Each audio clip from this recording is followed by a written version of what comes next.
ಇಂಡಿಯಾಲಿದ್ದಾಗ tomato ಬಾತು, tomato ಗೊಜ್ಜು, ಉಪ್ಪಿಟ್ಟು ಈ ಥರ ಇನ್ನೊಂದು 3-4 ರೆಸಿಪೀಸ್ ಅಷ್ಟೇ ಮಾಡೋಕ್ಕೆ ಬರ್ತಿತ್ತು. ಬಿರಿಯಾನಿ, ಚಿಕನ್ ಗ್ರೇವಿ ಅಂತ ತುಂಬ ಅಪರೂಪಕ್ಕೆ ಮಾಡ್ತಿದ್ದೆ. ಆದರೆ ಸಾಂಬಾರ್, ಪಲ್ಯ ಅಂತೆಲ್ಲ ಯಾವತ್ತೂ ಮಾಡಿರಲಿಲ್ಲ. ಮುದ್ದೆ ಮಾಡೋಕ್ಕೆ 1-2 ಸಲ ಟ್ರೈ ಮಾಡಿ ಬರಲ್ಲ ಅಂತ ಬಿಟ್ಬಿಟ್ಟಿದ್ದೆ. ಈಗ ಆಸ್ಟ್ರೇಲಿಯಾಗೆ ಬಂದು ಎಲ್ಲ ಹೇಳ್ಸ್ಕೊಂತಿದ್ದೀನಿ ನಮ್ಮಮ್ಮ ಹತ್ರ. ಮುದ್ದೆ ಅಂತೂ ಪರ್ಫೆಕ್ಟಾಗಿ ಮಾಡ್ತೀನಿ ಈಗ. ಆದರೆ ಚಪಾತಿ ಮಾಡೋಕ್ಕೆ ಇನ್ನೂ ಸ್ವಲ್ಪ ಒದ್ದಾಡ್ತೀನಿ. ಶುರುವಲ್ಲಿ ಸಾಲ್ಟ್ ಹಾಕೋದು ಸ್ವಲ್ಪ ಹೆಚ್ಚು ಕಮ್ಮಿ ಆಗ್ತಿತ್ತು.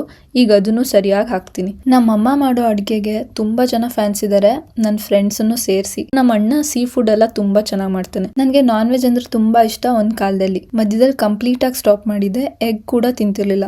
ಲಾಸ್ಟ್ ಇಯರ್ ಇಂದಾನೆ ಮತ್ತೆ ತಿನ್ನಕ್ ಶುರು ಮಾಡಿದ್ದು. ರಜತ್ಗೆ ನಾನ್ ವೆಜ್ ಅಂದ್ರೆ ತುಂಬಾ ಇಷ್ಟ. ದಿನ ಕೊಟ್ಟರು ತಿಂತಾರೆ. ಫಿಶ್ ತಿನ್ಬೇಕು ಅಂತ ರಜತ್ ತುಂಬಾ ದಿನದಿಂದ ಕೇಳ್ತಾ ಇದ್ರು. ಅದಕ್ಕೆ ಫಸ್ಟ್ ಟೈಮ್ ಫಿಶ್ ಮಾಡಿದ್ದೆ. ಅಂಜಲ್ ಬಾಂಗ್ಡೆ ಫಿಶು ಇಲ್ಲಿ ನಾವು ಹೋಗಿದ್ದ ದಿನ ಸಿಗ್ಲಿಲ್ಲ. ಸ್ನ್ಯಾಪರ್ ಫಿಲೆಟ್ಸ್ ಅನ್ನೋ ಫಿಶ್ ತಗೊಂಡ್ ಬಂದ್ವಿ. ನಮ್ಮಮ್ಮ ಆಕ್ಚುಲಿ 2-3 ಥರ ಫ್ರೈ ಮಾಡ್ತಾರೆ. ಗ್ರೀನ್ ಮಸಾಲ ಹಾಕಿ, ರವೆ ಎಲ್ಲ ಹಚ್ಚಿ, ಬೇರೆ ಬೇರೆ ಥರ. ಸದ್ಯಕ್ಕೆ ನಂಗೆ ಸಿಂಪಲ್ ಆಗಿರೋದು ಹೇಳ್ಕೊಡಮ್ಮ ಅಂತ ಕಾಲ್ ಮಾಡಿ ಹೇಳಿಸ್ಕೊಂಡೆ. ನಾನಂತೂ ಮುಂಚೆನೇ ಹೇಳ್ದಂಗೆ ಫುಡ್ಡಲ್ಲಿ ತುಂಬ ಚೂಸಿ. ನಾನು ಬೆಂಗಳೂರಲ್ಲಿ ಇದ್ದಾಗಲೂ ಎಷ್ಟೇ ಆಚೆ ತಿಂದರೂ ನಮ್ಮಮ್ಮ ಮಾಡೋ ಅಡುಗೆನೇ ಬೇಕಿತ್ತು. ಬೇರೆಯವ್ರ ಮನೇಲಿ ನಾನು ತಿಂದಿರೋದು ತುಂಬ ಅಂದರೆ ತುಂಬ ಕಮ್ಮಿ. ಆಮೇಲೆ ರಸಮ್ಗೂ ಕೂಡ ಅಷ್ಟೇ. ನಂಗೆ ಮಿಕ್ಸಿಲಿ ಪೌಡರ್ ಎಲ್ಲ ಮಾಡೋಕ್ಕೆ ಇಷ್ಟ ಇಲ್ಲ. ಕುಟ್ಟಿ ಮಾಡಿದ್ರೇ ಟೇಸ್ಟ್ ಅಂತ ನಮ್ಮಮ್ಮ ಯಾವಾಗಲೂ ಹೇಳ್ತಾರೆ.